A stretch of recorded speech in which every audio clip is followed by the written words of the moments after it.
mananampalataya tayo sa mahal na Panginoon, ang mahal na Panginoon 100% faithful. So yun po ang ibig sabihin, you will look forward, we look ahead. Mas lalo tayong maging forward na ang pangako ng Diyos ay totoo. Ang pangako ng mahal na Panginoon ay unti-unti nang matutupad. Amen? Sapagkat ang kanyang sinabi, mga minamahal, mahirap man ito isipin 1,000 years ago, pero ngayon, unti-unting lumilinaw, mga minamahal. Amen? Palapakan po natin ang ating pinakamamahal na Panginoon. Everybody say, praise the Lord. Nakapagtataka, bakit masyadong pinupush yung vaccine? Di po ba? Amen? Pero mapalad po tayo ngayon dahil may lumabas sa DOLE, Department of Labor and Employment, may lumabas na note sa DOLE na hindi ka pwedeng pilitin na magpabaksin. Hindi ka pwedeng tanggalan ng trabaho kung hindi ka magpabaksin. Hindi ka pwedeng i-discriminate kung hindi ka magpabaksin. Palapakan po natin ang ating mahal na Panginoon. Everybody say, praise the Lord. Kaya magpakainit po tayo sa paglilingkod sa Diyos. Amen? Ang sabi po ng Philippians chapter 3 verse 13 to 14, mga minamahal, Filipos 3, 13 hanggang 14, mga minamahal ko.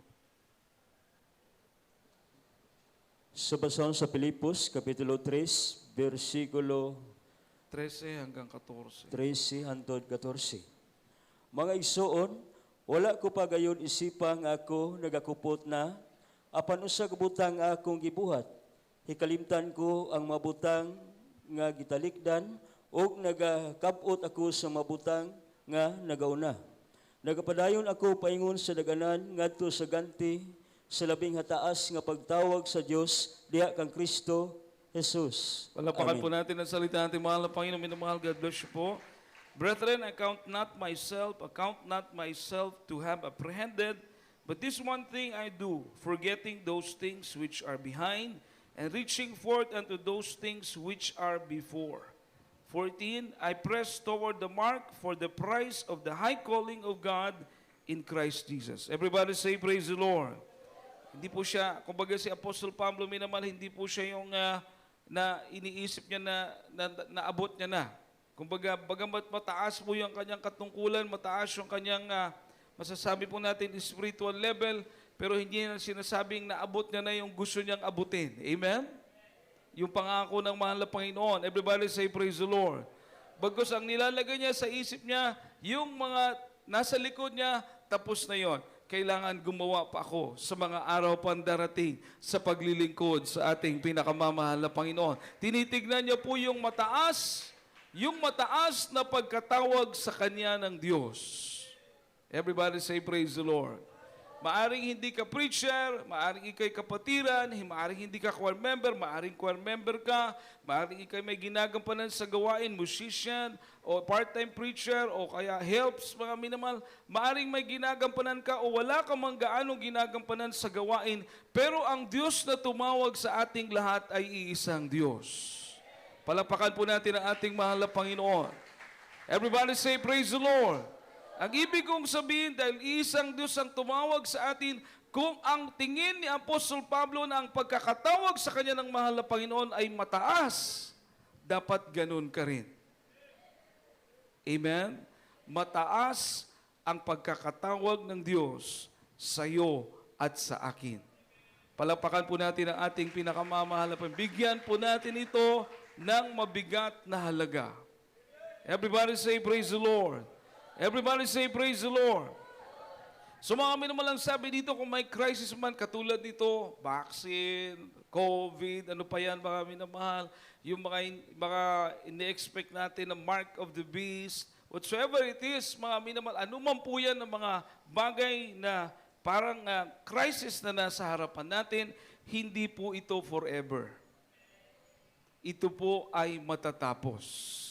Lalong-lalo na kung kukunin na tayo ng ating pinakamamahal na Panginoon. Palapakan po natin ang ating pinakamamahal na Panginoon. Amen po ba? Amen po ba? Everybody say, praise the Lord. Kahit, di ba, nakaranas po tayo ng iba't ibang pagsubok sa buhay. Amen po ba? Hindi po nananatili. Lumilipas. Amen? Kaya ganito rin, ano bang crisis na ating kinakaharap? Hindi yan mananatili, lilipas yan. Subalit kailangan manatili ka sa paglilingkod sa ating pinakamamahal na Panginoon. Palapakan natin ang ating dakilang Diyos. Ecclesiastes chapter 3 verse 1, from the book of Ecclesiastes chapter 3 verse 1.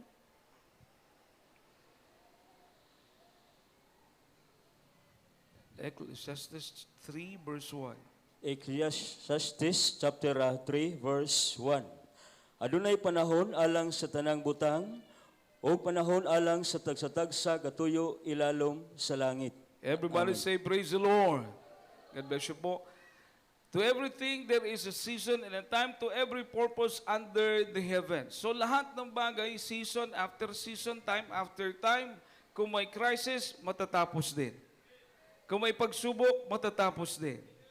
Lalong-lalo na kapag nandun na tayo sa piling ng ating pinakamamahal na Panginoon. Tapos na talaga lahat. Palapakan po natin ang ating mahal na Panginoon. Everybody say, praise the Lord.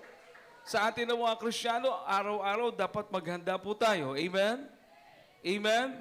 Hindi natin alam, baka kunin ka ng mahal na Panginoon, mauna ka, o sinong mauna, o kaya mga minamahal, babalik ang mahal na Panginoon kagaya ng kanyang ipinangako at kukunin niya na tayo. Lahat po dapat handa. Lahat magsabi ng praise the Lord. We should be prepared, mga minamahal. Kaya kung may pagsubok man, ibig sabihin, huwag doon ang focus mo. Ang focus mo sa mahal na Panginoon. Kahit ano pang mangyari. Di ba sabi ng Bible, wala yung tao na may kakayanan, patayin yung katawang lupa mo, tanggalin yung buhay mo, pero wala naman siyang kapangyarihan na itapon yung kaluluwa mo sa impyerno, baliwala. Ang dapat mo daw katakutan, yung kayang patayin ng yung buhay, alisin ka ng buhay, pagkatapos yung kaluluwa mo itapon sa impyerno, siya ang dapat mong katakutan. Sino po ito? Ang mahal na Panginoon. Sabi pa ni King David, sabi ni Psalmist David, King David, sabi niya po, minamahal, the Lord is my shepherd. I shall not want. Amen? Ang Panginoon ang aking magbalantay. Wala na ko'y pangitaon pa. Amen. Palapakan po natin ang atong pinakamamahal na Ginoo. Lahat magsabi ng praise the Lord. Everybody say praise the Lord. So in this time of crisis, whatever it is, na meron kang crisis sa buhay mo, minamahal, ito po yung time na lalo kang magtiwala sa Diyos. Huwag kang magtiwala sa sarili mong karunungan. Amen. Hindi masamang magplano, magtrabaho, magnegosyo, hindi masama po yan. Mag-isip paano ka kikita, paano ka pagpapalain, hindi po yan masama.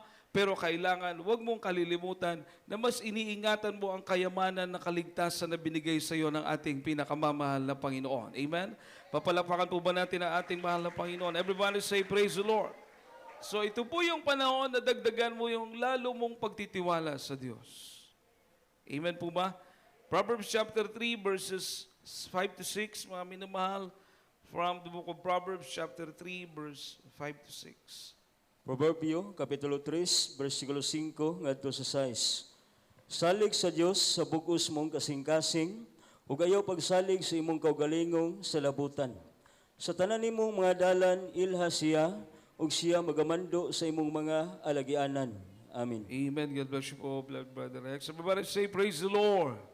Ang sabi ng Biblia, trust in the Lord with all thine heart. Buong puso mong pagtiwalaan ang ating mahal na Panginoon. Lean not into thine own understanding. In all thy ways acknowledge Him, and He shall direct thy paths. Tumiwala ka sa Panginoon ng buong puso mo. Amen.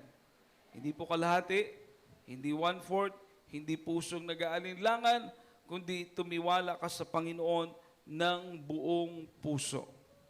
Palapakan po natin ang ating pinakamamahal na Panginoon. Everybody say, praise the Lord. At huwag kang manalig sa iyong sariling kaunawaan. Kasi kung minsan nag-iisip tayo, may mga iniisip tayo, may minsan di natin maunawaan. Ito po yung panahon, pag hindi mo naunawaan, hindi matarok ng iyong isip, ito yung panahon na lalo kang magtiwala sa Diyos. Amen po? Everybody say, praise the Lord. Kasi hindi mo rin naman alam anong future, anong maaring dumating, anong maaring mangyari, hindi mo alam. Pero kung tumitiwala ka sa mahal na Panginoon, alam ng ating mahal na Panginoon ano yung mangyayari sa unahan. Palapakan natin ang ating pinakamamahal na Panginoon. Everybody say, praise the Lord. Ito po yung maganda natin gawin. Kilalanin mo siya sa lahat ng iyong mga lakad. In all thy ways, acknowledge Him, at Kanyang ituturo ang iyong mga landas. And He shall direct the path. May plano ka, may gusto kang gawin, may pinaplano kang gawin sa buhay mo, plano, hanap buhay ba yan? Ano po yan, mga minamahal? Ipaalam mo sa Diyos. Amen? Acknowledge Him. Ipakilala mo sa malapay, sabihin mo sa malapay na yung plano mo, mga minamahal. Para kung ito'y kalooban niya, kung ito'y kanyang kalooban, He will direct thy paths. Iga-guide niya yung mga landas mo. Iga-guide niya kung anong dapat mong gawin. Lahat magsabi ng praise the Lord. Lahat magsabi ng praise the Lord. Kasi tayo, hindi natin nakikita ang sa unahan. Amen po ba? Hindi natin nakikita lahat. Hindi natin nakita sa paligid. Hindi natin nakikita kung may mangyayaring masama. Hindi natin alam kung may mga tao bang nagpaplano sa atin ng masama. Hindi natin alam yon kung may pagpapala na palang darating, isang hakbang na lang, patuloy ka lang maglilikod, naghihintay na pala sa iyong blessing. Hindi mo alam yon. Pero alam ng ating pinakamamahal na Panginoon. Amen po ba? Papalapakan po ba natin ang ating mahal na Panginoon? Lahat magsabi ng praise the Lord. May nakausap akong kapatiran kanina, minamahal, kahapon. Plano niya mag-abroad, hindi binigay ng mahal na Panginoon, inilagay siya sa trabaho na hindi niya naman, hindi niya kursunada, mga minamahal. Hindi niya pa alam gawin. Pagkatapos doon pa talaga siya nilagay sa project na may maraming problema. Palagi na lang daw po siyang umiiyak sa mahal na Panginoon. Dahil siya yung parang isa sa mga naging head po doon sa project na yun, maraming problema. Pero habang umiiyak sa mahal na Panginoon, trabaho pa rin, iniiyak niya sa mahal na Panginoon yung problema, lalo siyang nagiging well-versed doon sa trabaho. Lalo niyang nakikilala yung trabaho. At ibinigay siya ng wisdom ng mahal na Panginoon, bakit nagkaroon ng problema? Bakit nagkaganito? Anong dapat gawin? Anong dapat isaayos yung project, mga minamahal? So nakita niya po na kapag ikaw pala'y tumitiwala sa mahal na Panginoon, kapag sinasabi mo pala sa mahal na Panginoon ang iyong problema, unti-unting makikita mo na maliit pala yung problema mo para sa ating pinakamamahal na Panginoon. Palakpakan po natin ating mahal na Panginoon. Alam niyo po anong nangyari? Nung masolve yung problema sa project na yon, yung mga mas mataas sa kanya ang posisyon inalis, siya po yung inilagay. Yung sweldo niya, dinagdagan, pinalaki, mga minamahal. Palakpakan po natin ang ating mahal na Panginoon. Malakas na palakpak po para sa ating mahal na Panginoon. Everybody say, praise the Lord. Ayaw ko lang kung naalala niyo yung testimony ko ng isang kapatiran na yung kanyang husband, yung kapatiran, yung sister, yung husband niya, hindi pa saved. So mga minamahal, yung husband niya, sasakay na, hinatid ng kanyang beloved wife. Pagsakay, hindi malaman paano nangyari. Pag sakay ng eroplano, di ba dapat yung eroplano, usually, kung mag-change ng schedule, nagpapaalam po yan sa pasahero. Amen po ba? At kung nag-change man yan, mga minamahal, minsan konti lang or delayed. Hindi alam nung husband niya, biglang umalis yung eroplano, walang notice. So naiwan po ito si husband, naiwan yung kanyang bilang. Galit na galit. Sabi niya sa wife niya, kasi sumama ka pa, malas ka. Galit na galit po siya. Kung nakasakay pala siya noon, mga minamahal, pagdating niya sa Florida, sa US, sasakay siya dun sa barko na kanyang dapat sakyan. Yung assign niya na vessel. Alam niyo mga minamahal, kung nakahabol siya at nakasakay siya dun sa barko, pagpalaot ng barko, mga minamahal, nagkaroon ng trouble, yung sasakyan, yung barko, nagkaroon ng trouble, yung makina, sumabog po ito, mga minamahal. Lahat ng crew na malapit doon sa oil, sa may makina, patay. At alam niyo po, mga minamahal, yung mga kabina doon na malapit sa makina, isa doon, kabina nung kanyang husband, na doon dapat mag-i-stay. Imagine, lahat na nandun ng mga kabina, lahat ng mga crew na nandun, patay. So, ibig sabihin, iningatan ng mahal na Panginoon yung kanyang beloved husband. Palakpakan po natin ang ating mahal na Panginoon. Everybody say, praise the Lord. Sabi ng husband, malas ka, hindi ako nakasakay. Nung dumating yung news na yung barko na sasakyan niya, sumabog, lahat, mga kasama niyang tripulante, patay. Sabi ng misis, hindi ako malas, pinagpala ka. Buhay ang Diyos na aking pinaglilingkuran. Iningatan ka ng mahal na Panginoon. Amen? Kaya napakagandang malaman na kung tapat ka sa Diyos, tapat din ang Diyos. Amen? Masarap magtapat sa mahal na Panginoon, masarap sundin ang kalooban ng Diyos dahil hindi ka bibiguin ng ating pinakamamahal na Panginoon. Jesus never fails. Palapakan po natin ang ating pinakamamahal na Panginoon. So in time of life's crisis, everybody say, praise the Lord. In time of life's crisis, mga life's crisis, ito po yung ating susi. Prayer. Prayer po talaga. Amen? Prayer can give you comfort. Prayer will lead you to trust God more. Prayer will give you more faith. Amen? Prayer can give you hope. Kaya walang ibang susi kung nasa pagsubok ka, nasa krisis ka, pinakamagandang susi, prayer. Palapakan po natin ang ating pinakamamahal na Panginoon. Philippians chapter 4 verse 6 to 7, basahin po natin. Philippians chapter 4 verse 6 to 7. Pilipos kapitulo 4 bersikulo 6 ngadto 7. Dili kamo managagool sa bisan unsa kundili sa tanan pinagi sa pagampo ug pagpangayopo nga may pagpasalamat ipahibalo ninyo sa Dios ang tanan ninyong mga pangayo ug ang pagkigdait sa Dios nga labaw sa tanang pagsabot magabantay sa inyong magasing-kasing ug sa inyong maunahuna diha kang Kristo Jesus. Amen. Palapakan po natin ang salita ng ating mahal na Panginoon. Everybody say, praise the Lord. At huwag kayo mga balisa sa anumang bagay, kundi sa lahat ng mga bagay sa pamamagitan ng pananalangin at daing na may pagpapasalamat ay ipakilala ninyo ang inyong mga kahilingan sa Diyos. Amen.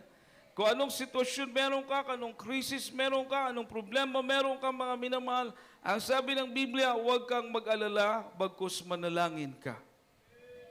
Sabihin mo sa Diyos ang iyong problema. Palapakan po natin ang ating mahal na Panginoon, lalong-lalo na, amen, lalong-lalo na dito sa paglilingkod natin ito, ang Diyos natin ay buhay, nakikinig sa ating mga panalangin, mga minamahal. Palapakan po natin ang ating pinakamamahal na Panginoon. Lahat magsabi ng praise the Lord. Everybody say praise the Lord. So mga minamahal, ang sabi dito, ipaalam mo sa Diyos. Sa halip na mag-alala ka, walang sinabi ang Biblia, matakot ka. Walang sinabi ang Biblia na mag-alala ka, mag-worry ka, mag-trouble ka, may stress ka. Walang sinabi ang Biblia na ganon. Ang sabi ng Biblia, manalangin ka. Sabihin mo sa mahal na Panginoon. Magsumbong ka sa mahal na Panginoon. Amen? Sino pa makatulong sa atin, mga minamahal? Yes, maaring nasa kapangyarihan yung mga abogado, or rather, mga matataas ang ranggo sa gobyerno, nasa kapangyarihan sila. Sino pang nasa pamahalaan, nasa kapangyarihan, mga nasa law enforcers, mga minamahal, nasa kapangyarihan, nasa posisyon. Maaring may authority sila, may kapangyarihan sila, pero hindi nila kayang ibigay lahat ng ating pangangailangan. Amen po ba? Kahit magsumbong pa tayo sa kanila, hindi nila kayang ibigay lahat. Pero ang mahal na Panginoon, kaya niyang ibigay ang iyong pangangailangan, mga minamahal. Palapakan po natin ang ating pinakamamahal na Panginoon. Lahat magsabi ng praise the Lord. Everybody say praise the Lord. So, pag hindi ka nagalinlangan at nag-pray ka, mga minamahal, malalaman ng Diyos ang kailangan mo. Amen? Unang-una niyang ibibigay sa iyo, mga minamahal, peace. Kapayapaan. Amen. Amen. Hindi pa man nalulutas yung problema, pero may kapayapaan ka na galing sa ating pinakamamahal na Panginoon. Mga minamahal, mapalakpakan po ba natin ang ating pinakamamahal na Panginoon? Lahat magsabi ng praise the Lord. Everybody say praise the Lord. Di ba may mga Kristiyano, minsan nasa pagsubok, mabigat na pala yung pagsubok nila, pero tahimik lang. Nagpupuri, nananalangin, nag-aayuno, gumagawa sa kalooban ng Diyos. Magugulat ka na lang, magpapatotoo na sila sapagkat yung kanilang mga prayer ay tinugunan ng ating pinakamamahal na Panginoon. Palapakan po natin ang ating mahal na Panginoon. Amen? Amen? Everybody say, praise the Lord. Makapatiran po natin, nagkakasakit yung mga baby nila. Pag grabe na yung sakit ng baby nila, minamahal, ang ginagawa, iniiwan mo nila yung kanilang mga baby doon sa kanilang loved ones, pupunta ng pastoral house. Mag-aayuno mananalangin, mga minamahal. 3 days, 5 days. Hindi pa tapos yung prayer nila, hindi pa tapos yung prayer and fasting. Yung kanilang anak, pinagaling na ng ating pinakamamahal na Panginoon. Malakas sa palakpak po para sa ating mahal na may isa tayong kapatiran. Nakausap ko, mga minamahal, acute ulcer na daw po yung sakit niya. Pag sumusumpong daw yung kanya acute ulcer, namimilipit siya, magpagulong-gulong siya sa lupa, magligid-ligid sa lupa, mga minamahal. Pero alam niyo po anong ginawa ng kapatid nating ito? Nakapag-ayuno ng 21 days. Pinagaling ng ating pinakamamahal na Panginoon. Grabe! Palapakan po natin ang ating dakilang Diyos. Kapag inuna mo ang mahal na Panginoon, ang imposible magiging posible. Everybody say, praise the Lord! Ganyang katotoang Diyos natin. Amen? Bawal kaya sa may ulcer yung magpagutom? Sasabihin ng doktor. Amen? Sabi ng doktor, kailangan, meron pa yung maintenance na, Nestle. May maintenance pa. Hindi pwedeng magutom, pero ang payo ng man of God, kapag hindi ka makatulog, mag-overnight ka. Babalik ang iyong sarap na pagtulog. Kapag hindi ka, masakit yung dahil sa ulcer, mag-ayuno ka. Pagagalingin ka ng ating pinakamamahal na Panginoon. Totoo! Palapakan mo natin ang ating mahal ng Panginoon, mga minamahal. Everybody say, praise the Lord! So walang katulad ang biyaya pagpapala na makakamit mo kung ang iyong pagtitiwala ay ibibigay mo sa Diyos. Kaya with prayers, yun ang key. Ang sabi po ng Psalm chapter 55 verse 22, mga minamahal, basahin po natin ang Psalm 55 verse 22. Sa basang Salmo, chapter 55, verse 22. Itugyan mo sa Dios ang imong palasanon, ug siya magasapnay kanimo. Dili gayud niya pasagdan nga mabalhin ang matarong. Amen. Palapakan po natin ang salita ng ating mahal na Panginoon. Sabihin mo po sa mahal na Panginoon ang iyong problema at ikaw ay aalalayan, aakayin ka ng Diyos. Sapnayon ka. Amen. Pag sinabing sapnayon, mga minamahal, aalalayan ka, ibig sabihin na kapag papatuloy ka, hindi na ikaw, kundi yung lakas na meron ka galing sa ating pinakamamahal. Kaya nagtataka ka hanggang ngayon, sa kabila ng mga pagsubok, sa kabila ng mga pag-uusig, sa kabila ng mga problema, sa kabila ng iba't ibang krisis na dumating sa buhay mo, nandito ka pa rin hanggang ngayon, mga minamahal. Dahil sa tuwing ibinibigay mo sa Diyos ang iyong problema, sa tuwing sinasabi mo sa mahal na Panginoon ang iyong krisis na dumating sa iyong buhay, ang pag-uusig na naranasan mo, ang kawalan na iyong naranasan, habang sinasabi mo sa ating pinakamamahal na Panginoon, lalo ka namang inaalalayan ng ating pinakamamahal na Panginoon, lalo kang inaakay ng Diyos, sinasapnay ka sa Ginoo. Everybody say, praise the Lord. Everybody say, praise the Lord. At ito po yung matuwid sa paningin ng Diyos. Amen? Ang sabi ng Biblia, hindi niya po hahayaan na ang matuwid ay matinag. He will not allow that the righteous be moved. Dili niya tugutan ang matarong maminamahal mawagtang sa pag-alagad sa Diyos. Dili na tugutan sa Ginoo. Amen. Ano man ang ginagawa ng matuwid, anong ginagawa ng matarong o sa ginabuhat sa matarong, kanunay makigistorya sa atong pinakamamahal na Ginoo, anaa kanunay sa mga pag-ampo, mga minamahal. Palapakan po natin ang ating pinakamamahal na Panginoon. Everybody say, praise the Lord. Malapit na po tayong matapos. Philippians chapter 4 verse 8 to 9. Mga minamahal, basahin po natin. Philippians 4, 8 to 9. Ephesians chapter 6 verse 10. Mga minamahal. Kindly po. Pilipos, Kapitulo 4, versikulo 8, ngadto sa 9. Sa katapusan, mga igsoon, bisan unsang mabutang matuod, bisan unsang mga butang dungganon, bisan unsang mabutang matarong, bisan unsang mabutang putli, bisan unsang mabutang hiligugmaon, bisan unsang mabutang nga may maayong kadungganan, kung adunay Dios nung gahom o kung adunay pagdaig, hunahunaa kining mga butanga. Ephesians chapter 6 verse 10. Epeso, Kapitulo 6, versikulo 10. Sa katapusan, mga igsoon ko, magmalig-on kamo diha sa Ginoo ug sa gahom sa iyang kusog. Amen. Palapakan po natin ang ating pinakamamahal na Panginoon. Malakas na palakpak po para sa ating dakilang Diyos. Everybody say, praise the Lord. Isipin natin yung mga bagay na marangal. Amen?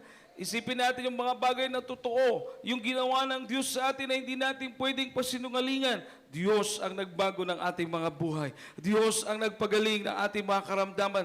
Dito sa paglilingkod na ito, sa tuwing tayo mananalangin, alam natin ang Diyos ang tutugon sa ating mga panalangin. Ang Diyos ay nakikinig sa ating mga panalangin. Yung mga luha na pumapatak sa mga mata natin, nakikita po yan ng ating pinakamamahal na Panginoon. Everybody say, praise the Lord. Isipin mo na po yung mga bagay na mabuti. At kung magpapalakas kang, sabi ng Biblia, magpakalakas ka sa mahal na Panginoon. Palapakan po natin ang ating mahal na Panginoon. Hindi pala tayo magpapalakas sa ating sariling lakas, kundi sa kapangyarihan ng Diyos, mga minamahal. Aasa tayo sa magagawa ng ating mahal na Panginoon sa ating mga buhay. Dahil ang Diyos natin ay buhay, ang Diyos natin ay makapangyarihan. Ang ating mahal na Panginoong Hesus ay totoong Diyos, mga minamahal. Palapakan po natin ang ating pinakamamahal na Panginoon. Lahat magsabi ng praise the Lord. Everybody say praise the Lord.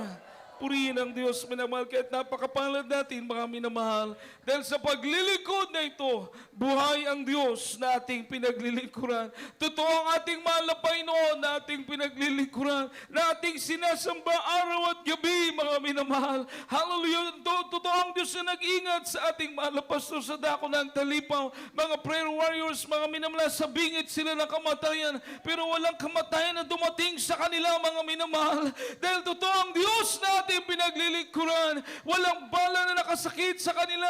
Walang anumang armas na ginawa ng tao na nakasakit sa kanila, mga minamahal. Bakit? May Diyos tayong buhay, ang ating mahal na Panginoong Hesus na nag-iingat sa kanila. Napakaraming himala, mga minamahal. Napakaraming mga bagay na ginawa ng Diyos sa ating mga buhay. Hindi natin nakikita, may pahamak pala, kapahamakan na naghihintay sa unahan. Magugulat ka na lang. Iningatan ka ng ating pinakamamahal na Panginoon. Tutulong ang luha mo, magpapasalamat, sasabihin mo, salamat, mahal na Panginoon. Hindi ko man nakikita, hindi ko man alam. Nagkukulang man ako, mahal na Panginoon, sabalit ikaw, kahit kailan, O Diyos, hindi ka nagkulang sa akin, mahal na Panginoon. Purihin ang ating mahal na Panginoon. Sa gabing ito tayo po'y umawit, mga minamahal. Awitan po natin ang ating mabait na Diyos sa langit, mga minamahal. Ang magtapat sa Diyos, mga minamahal, ay isang bagay, mga minamahal, na mainam sa isang mananampalataya. Sapagkat ang magiging tapat sa Diyos, mga minamahal, tapat din po ang ating pinakamamahal na Panginoon. Walang makakapantay sa katapatan ng ating pinakamamahal na Panginoon. Hallelujah, hallelujah, hallelujah, hallelujah. What a faithful God.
Purihin natin ating mahal na Panginoong Jesus.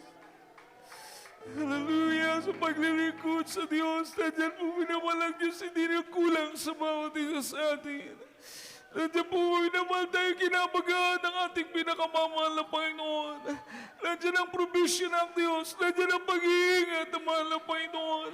Nandiyan ang pagtugon ng Diyos sa mga panalangin, mga minamahal. Hallelujah! Higit sa lahat, langit buhay na walang hanggan, naghihintay. Naghihintay, mga minamahal. Para sa naman tapat na naglilingkod sa ating pinakamamahal na Panginoon. Heaven waits for us. Everybody say, praise the Lord. Everybody say, praise the Lord. Hallelujah. Napakapalad natin, mga minamahal. Ang Diyos sa Banal na Ministeryo ito ay buhay. Nagbibigay ng pag-asa, mga minamahal. Nagbibigay ng kagalakan, mga minamahal. Nag-iingat, mga minamahal ko. Diyos na nagbago ng ating mga buhay, walang katulad ng pangako ng ating pinakamamahal na Panginoon. Kaya't kung tayo nasa pagsubok, kayo nasa krisis, ikaw may sinusubukan ng Diyos, ikaw may tinutuwid ng mahal na Panginoon, ikaw may pinapaalalahanan ng Diyos, mga minamahal. Sabihin mo sa mahal na Panginoon ang iyong pangailangan, mga minamahal. Iparating mo sa Diyos ang iyong mga pangailangan, mga minamahal. Ang Diyos ang mag-iingat sa iyo, alalayan ka ng Diyos, mga minamahal. Bibigyan ka ng kalakasan sa pagitan ng kapangyarihan ng ating pinakamamahal na Panginoon. Palapakan po natin ang ating pinakamamahal na Panginoon. Hallelujah. Praise the Lord, tayo po lang tayong manalangin sa ating mahal na Panginoon. Pagkaisa po tayong dumulog sa ating dakilang Diyos, mga minamahal. Hallelujah. O padikilan mo pagpala namin Diyos sa manaming banal sa mga sandali ito. Kami dumudulog sa iyo sa panalangin. Batid mo po mahal na Panginoon kalagayan ng bawat isa. Batid mo ang paglilingkod mo ng bawat isa sa amin, mahal na Panginoon. Sa pako ng panalangin namin, mahal na Pangilis na Dalmeda, kami patuloy mo po ang gabayan. Patuloy mo kabagaan, mahal na Panginoon, kapatuloy mong ingatan, O Diyos, hallelujah. Wala, Panginoon, papagningasin mo, pag-ibig mo sa amin, O Diyos. Ang iyong abag, mahal na Panginoon, biyaya. Ang iyong kapangyarihan, O Diyos, yung banal na Espiritu sa mga amin lagi araw-araw, mahal na Panginoon. Kailangan ka namin, O Diyos. Kailangan ka namin sa araw-araw, mahal na Panginoon. Kabagaan mo kami, O Diyos. Kabagaan mo kami. Patuloy mo pagpalain, mahal na Panginoon, sa baon ng panalangin, mga Pastor, patawarin mo kami sa iyong mga pagkukulang. Batid mo ang pangailangan po ng bawat isa ka, bigyan mo ng kalutasan ng mga suliranin. Agalingan po ng mga karamdaman, mahal na Panginoon, magpapalang material, financial, physical, lalong-lalo sa spiritual, lahat po ito ay aming dinadalangin sa iyo.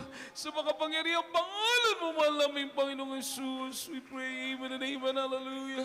Pinamalipatan po natin sa kamay sa ating ulo, sa kamay sa bagay na katawan na may karamdaman. Kung tayo may mga alilangan, itaas ng dalawang kamay, isipin niyo po ang ating mahal na pastor na nag-pray po para sa atin. Sa Diyos ay walang imposible. Mga minamahal, walang malayo sa mahal na Panginoon. At sabi ng Biblia, ang panalangin ng taong matuwid, ang panalangin ng lingkod ng Diyos ay kapakipakinabang, mga minamahal.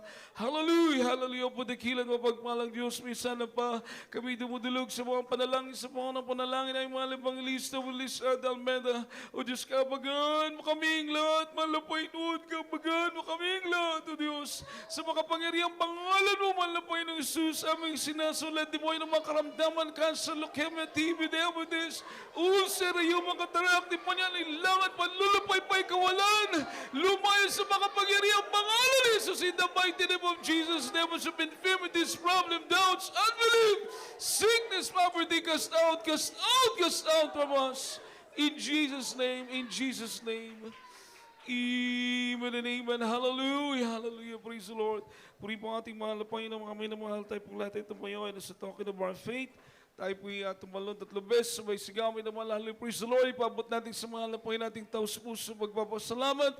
Mga minamahal, makarating sa mahal na Panginoon ang ating mga pagpapasalamat. Amen. Praise the Lord. Hallelujah. Praise the Lord. Hallelujah. Praise the Lord. Hallelujah. Praise the Lord. Amen. Everybody say, I love you, dear Jesus. I love you, dear Jesus. I love you, dear Jesus. Palapakan po natin ang ating pinakamamahal na Panginoon, mga minamahal.